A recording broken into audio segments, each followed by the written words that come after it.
સુપ્રભાત ખેડૂત મિત્રો, હું છું પ્રકાશ। ગુજરાતનો સૌથી લોકપ્રિય અને તમામ ખેડૂત ભાઈઓના ઘરે જોવાતો આપણા સૌનો ખાસ કાર્યક્રમ અન્નદાતામાં આપ સૌનું સ્વાગત છે। પ્રાચીન કાળથી માનવીની 3 જરૂરિયાતો કેન્દ્ર સ્થાને રહી છે અને તે છે અન્ન, વસ્ત્ર અને આવાસ।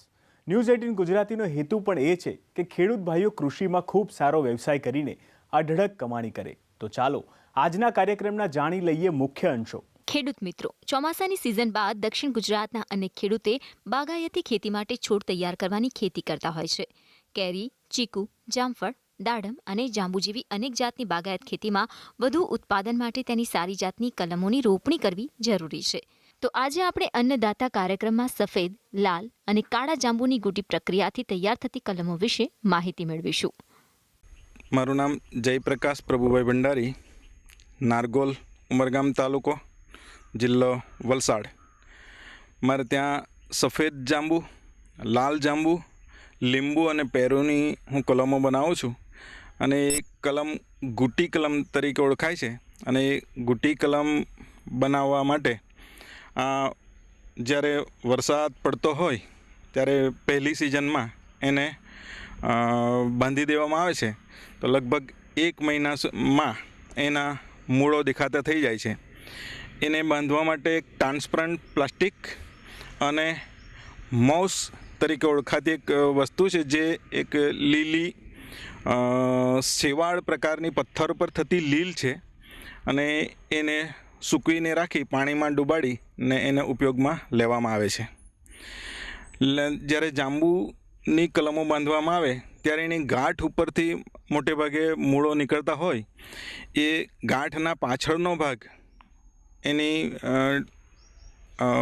ને છોલી નાખી એને રસ વહેતો બંધ કરવામાં આવે છે અને પછી એના ઉપર જો માઉસ બાંધી ટ્રાન્સપરન્ટ પ્લાસ્ટિક બાંધી દેવામાં આવે તો એની અંદર 15 થી 20 દિવસમાં મૂળ નીકળવાની શરૂઆત થઈ જાય છે અને 1 મહિનાથી 30 દિવસથી 40 દિવસની અંદર એને ઉતારી લેવામાં આવે છે।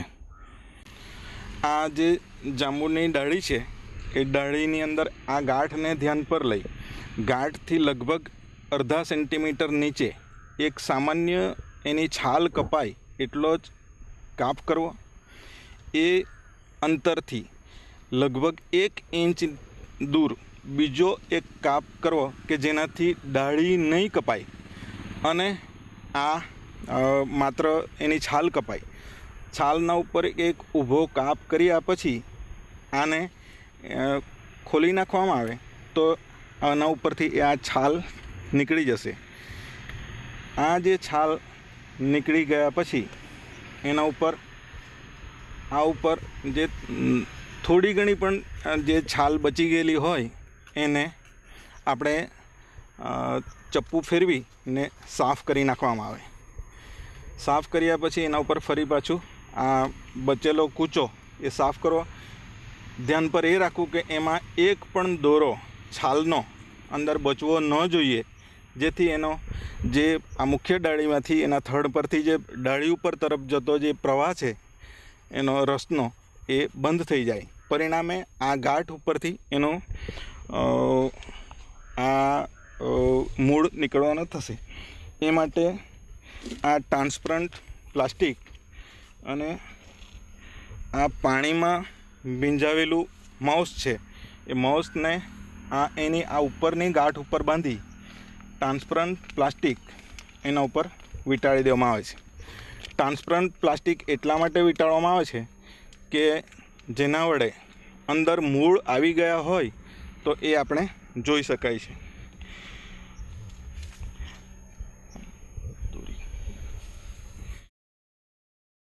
હવે એ ટ્રાન્સપરન્ટ પ્લાસ્ટિક એના ઉપર વીંટાળી લીધા પછી એના ઉપર દોરી વડે આ જે ગુટી બાંધી છે એને ઉપર અને નીચે બંને તરફ ગાંઠો આવે એ પ્રમાણે આ ગુટીને બાંધી દેવામાં આવે છે, જેના વડે ભીંજેલું એનું માઉસ જે શેવાળ છે એ અંદર ભેજવાળું રહે અને વરસાદ જ્યારે પડે ત્યારે અંદર પણ પાણી એને મળતું રહે। પરિણામે એની અંદર 15 થી 20 દિવસમાં આ મૂળો નીકળવાની શરૂઆત થઈ જાય છે। આ જે કલમની ડાળી કલમ બાંધવા માટે પસંદગી એટલા માટે કરી કે એ વરસાદની અંદર પડી ગયેલી હતી અને એની અંદર આપણે કલમ બનાવેલી છે. જે કલમની અંદર આ મૂળ દેખાય છે અત્યારે, પરિણામે આ સક્સેસફુલ કલમ છે અને આને કાતર વડે કાપીને એને ઉતારીશું. આ એની અંદર મૂળ આવી ગયેલા છે એ આપણે જોઈ શકીએ છીએ. જે ધીમેથી એને ફરી પાછી આ દોરીને કાપ્યા બાદ આપણે આ પ્લાસ્ટિકને ધીમેથી ઉતારી લેવાનું હોય છે અને આ દોરીઓને એનાથી છોડી નાખવામાં આવે છે.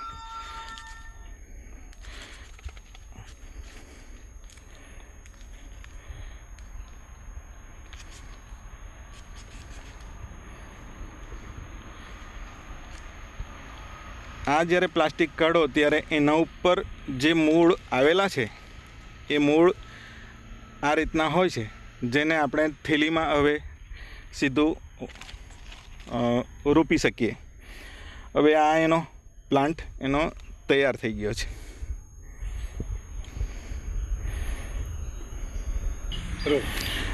જે આ કલમને આપણે ઉતારી હવે એને પ્લાસ્ટિકની બેગમાં આપણે રાખીશું. જે પ્લાસ્ટિકની બેગની સાઇઝ 6x4 ઇંચની છે અને એની અંદર બોક્સ ટાઈપની છે અને 2 હોલ કરેલા છે, પરંતુ બોક્સ ટાઈપની હોવાને કારણે એની અંદર 8 હોલો છે, જેના વડે ઉપર પાણી નાખો તો એ નીકળી પણ જઈ શકે.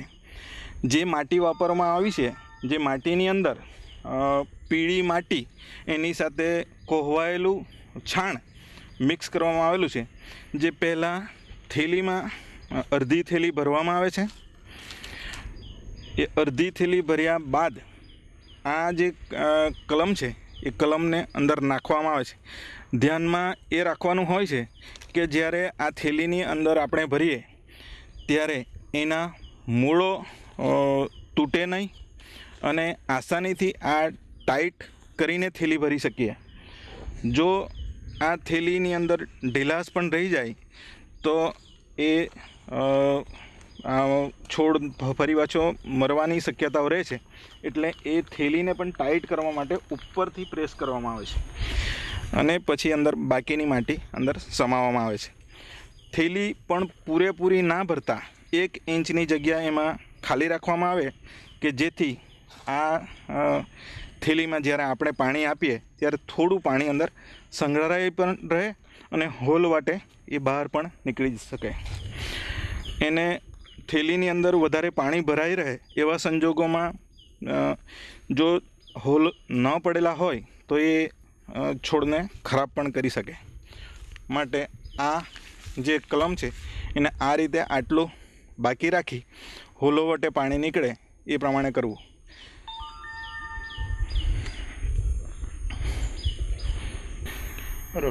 હા, જ્યારે મારી વાડીમાં જે કલમો બને છે મોટે ભાગે એ કલમોનું હું પ્લાન્ટેશન કરવાનો હોય મારે ત્યાંથી જ સારી કલમો બનાવી ને હું એનો ઉપયોગ કરું છું. એ માટે અહીં એક નાનકડો લગભગ 40x60 ફૂટનો એક નાનો લીલા કપડાનો શેડ બનાવેલો છે. જે શેડ દ્વારા આપણે એનો બચાવ કરી શકીએ. જે કલમો બનાવેલી છે એને સીધી લાકડીઓ બાંધી થેલીઓ ઊભી રહે એ હિસાબે એને ગોઠવી દેવામાં આવે છે અને નાની સાઇઝના સ્પ્રિંકલર એની અંદર લગાડવામાં આવેલા છે. જે કલમો અહીં આપણે બનાવીએ છીએ જેની આપણે આપણા ઘરની હોય એને સારી ખાતરીવાળી હોય ને એ જાતે બનાવીએ એમાં આપણને સૌથી વધારે ફાયદો રહેલો હોય છે. જે પાંદડા અત્યારે સૂકા દેખાય છે એ શરૂઆતની કલમો ઉતાર્યા પછી એના મૂળ નાના હોવાને કારણે અમુક પાંદડાઓ સુકાઈ જાય છે, પરંતુ એની નવી પીલવણી આવતાની સાથે જ એ નવો ગ્રોથ પકડતો હોય છે. અને આવી કલમો પાછળથી જ્યારે નવા પીલાવણી સાથે એ ચાલુ થઈ જાય છે. જે આગળની ઉતારેલી કલમોના આ પાંદડાની પીલવણી હવે શરૂઆત થઈ ગઈ છે. જે તાજી ઉતારેલી છે થોડા દિવસ આગળની, એના પાંદડા અત્યારે સૂકા જણાય છે. હા, જે કલમો આપણે એટલા ખાતર આ કલમો બનાવવાનો હું પ્રયાસ કરું છું કે જેથી આપણા વિસ્તારની સારી જાતોની કલમનો આપણે ઉછેર કરી શકીએ. વિરામ બાદ આપ સૌનું સ્વાગત છે અન્નદાતા કાર્યક્રમમાં. આગળ આપણે જે રીતે કૃષિ વ્યવસાયમાં મબલક કમાણીની વાત કરી, તે જ રીતે હવે જોઈએ આગળનો આ અંશ. જો આપ પણ આ વિષય પર ખેતી કરતા હો અથવા કૃષિ વ્યવસાયમાં આગળ વધવા માંગતા હો તો અચૂક નિહાળો અન્નદાતાનો આ ખાસ અહેવાલ. એન્કર 2. ખેડૂત મિત્રો, જમીનમાંથી સારો પાક મેળવવા જમીનની વૈજ્ઞાનિક ઢબે તપાસ કરવી ખૂબ જ જરૂરી હોય છે.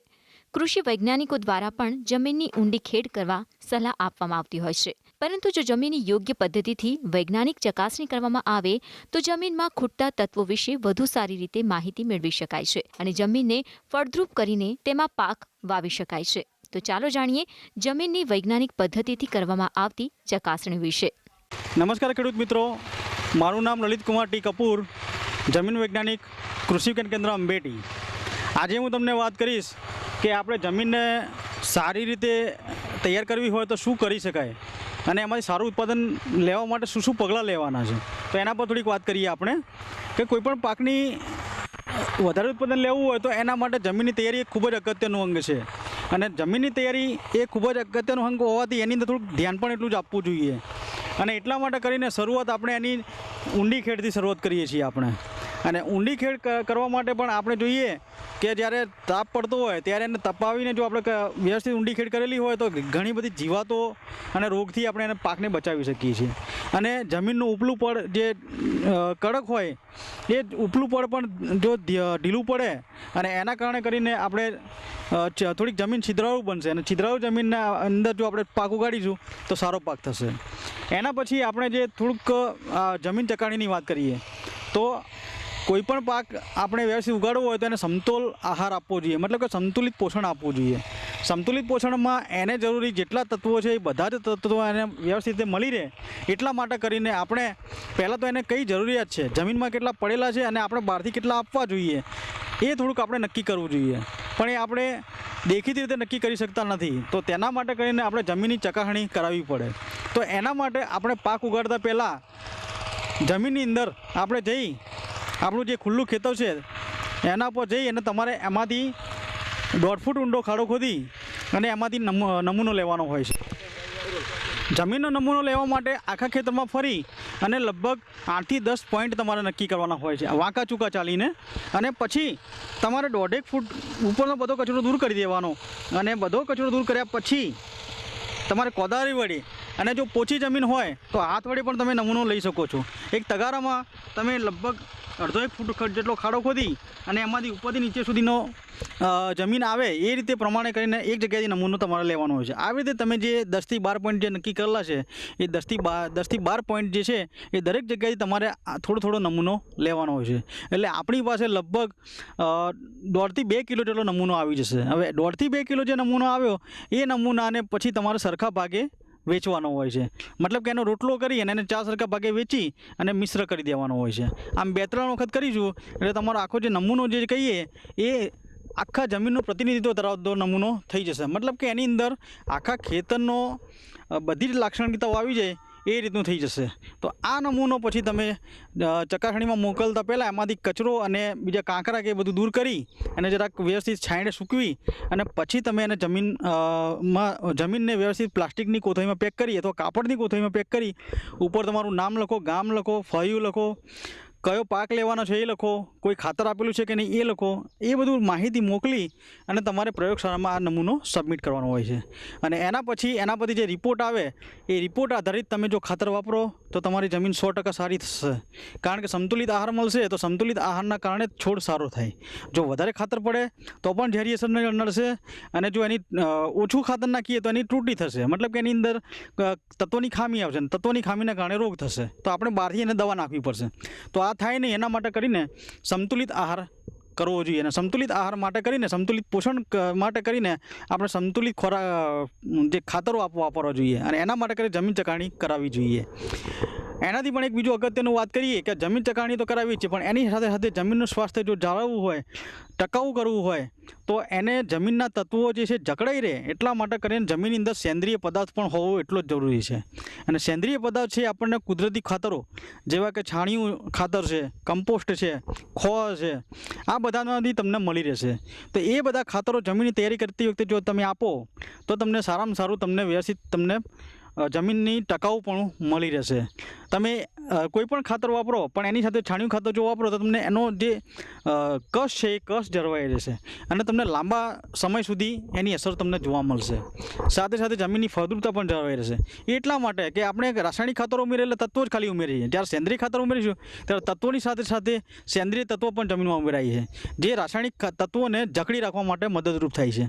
સેન્દ્રિય ખાતરોના કારણે જમીનમાં જીવાત મતલબ કે જે જીવજંતુઓ છે, લાભદાયી જીવજંતુઓ, એનું પણ પ્રમાણ વધશે, જેના કારણે જમીનની પાચન શક્તિ મતલબ કે વિઘટન શક્તિ વધશે. એના કારણે કહીને ઓછા ખાતરે પણ આપણે સારું એવું પકવી શકીએ છીએ.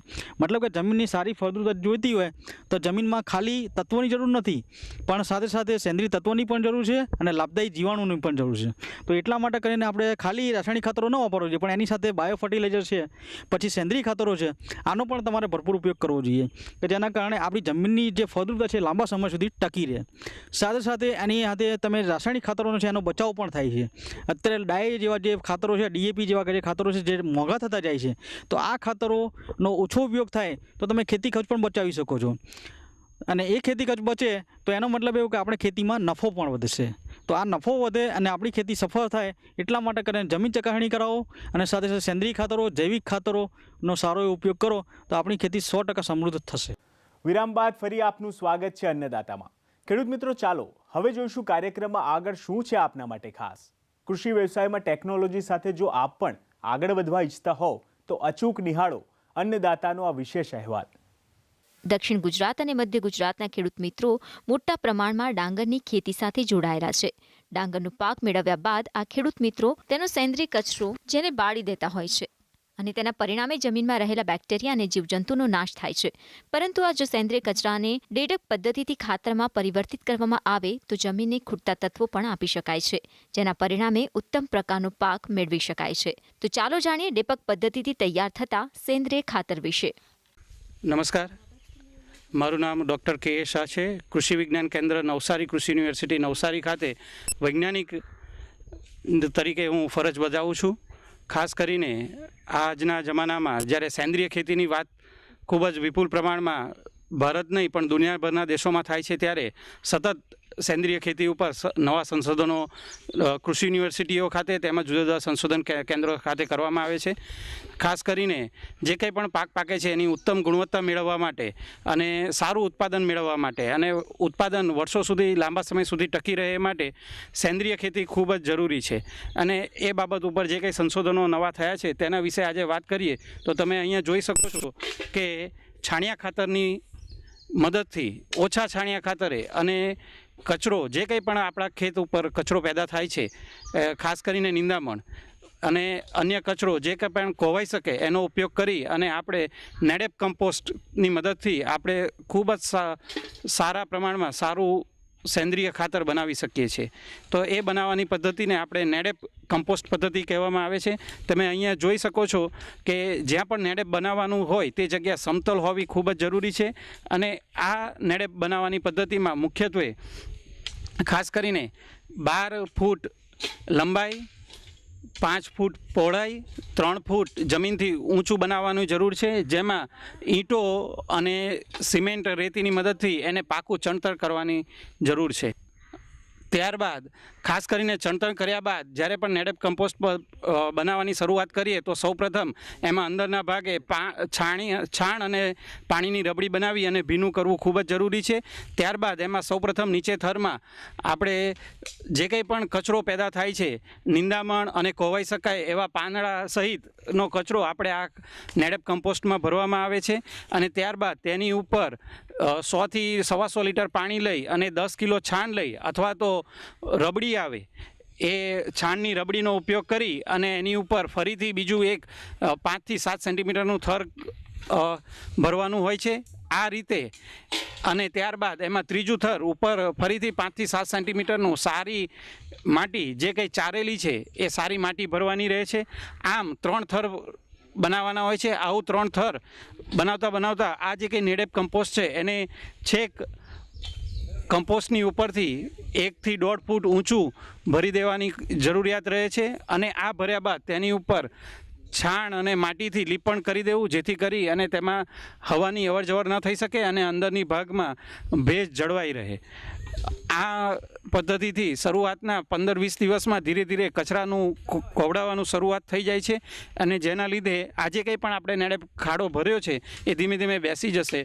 તો 20-25 દિવસ બાદ ફરીથી પાછું અને અગાઉ જણાવ્યા મુજબ જ એના થરો ભરી દેવાના રહેશે અને એને પૂરેપૂરું જે કંઈ નેડેપ છે એનો ખાડો આપણે ભરી દઈએ. અને આ રીતે જો આપણે 3 થી 4 મહિના એટલે કે 90 થી 120 દિવસમાં સારું ઉત્તમ પ્રકારનું નેડેપ કમ્પોસ્ટ બનાવી શકાય છે. એટલે કે કોઈ પણ કમ્પોસ્ટને ટર્ન કર્યા વગર ખૂબ જ આરામથી આપણે 4 મહિનામાં સારું કોવડાયેલું અને સેન્દ્રિય તત્વોથી ભરપૂર તેમજ અન્ય જુદા જુદા તત્વોથી ભરપૂર આપણે આ ખાતર બનાવી શકાય છે. ખાસ કરીને આ ખાતર એ સેન્દ્રિય ખાતર કરતાં અને અન્ય ખાતર કરતાં એમાં પોષક તત્વોની માત્રા પણ વધુ પ્રમાણમાં હોય છે અને આવું ખાતર જમીનમાં નાખવાથી આપણા જમીનમાં સેન્દ્રિય તત્વોનો ઉમેરો થાય છે. સાથે સાથે જમીનની ગુણવત્તા પણ સુધરે છે, જમીનમાં પાણીનો સંગ્રહ પણ વધે છે અને નિતાર શક્તિ પણ સુધરે છે અને જમીનની ફળદ્રુપતા પણ વધે છે. પરિણામે જે કંઈ પણ પાક લેવામાં આવે તેમાં ઉત્પાદનમાં અને તેની ગુણવત્તામાં પણ વધારો જોવા મળે છે. આપણે અહીંયા જોઈ શકીએ છીએ કે આ નેડેપ પદ્ધતિમાં આપણે ખાતર બનાવવાની પ્રક્રિયા શરૂ થઈ ગઈ છે અને અહીંયા જોવાઈ શકાય છે કે આમાંથી જે કંઈ પણ કચરો આમાં અંદર ભરવામાં આવેલો તેમાંથી સેન્દ્રિય ખાતર ધીરે ધીરે તૈયાર થઈ અને આપણને બહાર જોવા મળે છે. તો આ ખાતર તૈયાર થતાં સામાન્ય રીતે 4 મહિના જેવો સમય લાગે છે અને આ ખાતર એ ખૂબ જ ઉચ્ચ ગુણવત્તાવાળું હોય છે, જેથી કરીને જમીનની ફળદ્રુપતામાં સુધારો જોવા મળે છે. આપણે અહીંયા જોઈ શકાય છે કે આ રીતે તૈયાર કરેલું સેન્દ્રિય ખાતર જ્યાં કંઈ પણ આપણે જમીન તૈયાર કરીએ ત્યારે તેમાં પાક વાવતા પહેલાં જમીન તૈયાર કરતી વખતે ચાસમાં અથવા તો ખેતર ઉપર પાથરીને જો નાખવામાં આવે અને ઢાંકી દેવામાં આવે તો એનો ખૂબ જ ઉચ્ચ ગુણવત્તાવાળો આપણી પાક પેદા થાય છે અને જમીનની ફળદ્રુપતામાં ખાસ કરીને સેન્દ્રિય તત્વોમાં ખૂબ જ વધારો જોવા મળે છે અને પાકની ગુણવત્તા પણ સુધરે છે. સામાન્ય રીતે નેડેપ ખાતર બનાવવા માટે સૌપ્રથમ 12 ફૂટ લંબાઈ, 5-7 ફૂટ પહોળાઈ અને 3 થી 3.5 ફૂટ ઊંચાઈ હોય છે. અંદાજિત આ બનાવવા માટેનો ખર્ચ લગભગ 8 થી 10,000 રૂપિયાની વચ્ચે આવે છે, જેમાં સેન્દ્રિય ખેતીની ગુજરાત સરકારની યોજના અંતર્ગત આપણને સહાય પણ મળી શકે છે. તો ખેડૂત મિત્રોને ભલામણ છે કે આપણે સેન્દ્રિય ખાતર ખાસ કરીને બજારમાંથી વેચાતું ન લાવતા જો આ પદ્ધતિથી બનાવવામાં આવે તો ખૂબ જ ઓછા છાણિયા ખાતરની મદદથી અને કચરાનો ઉપયોગ કરી અને આપણે પુષ્કળ માત્રામાં સારું કોવડાયેલું સેન્દ્રિય ખાતર બનાવી શકાય છે અને જેનો આપણી જમીનમાં ઉપયોગ કરવાથી જમીનની ભેજ સંગ્રહ શક્તિનો પણ વધારો જોવા મળે છે. અન્નદાતા કાર્યક્રમ વિશે વધુ વિગત જાણવા આપ અમને અમારા નિયત સરનામા પર પત્ર વ્યવહાર દ્વારા સંપર્ક કરી શકો છો. Annadata, news 18 Gujarati, A101, commerce house 5, corporate road, Prahladnagar, Ahmedabad 380051. તો આજની કૃષિ જ્ઞાનની સફરને અહીં જ સમાપ્ત કરીશું. આવતીકાલે ફરી મુલાકાત કરીશું કૃષિની નવી જાણકારીઓ સાથે. ત્યાં સુધી મને આપશો રજા. નમસ્કાર.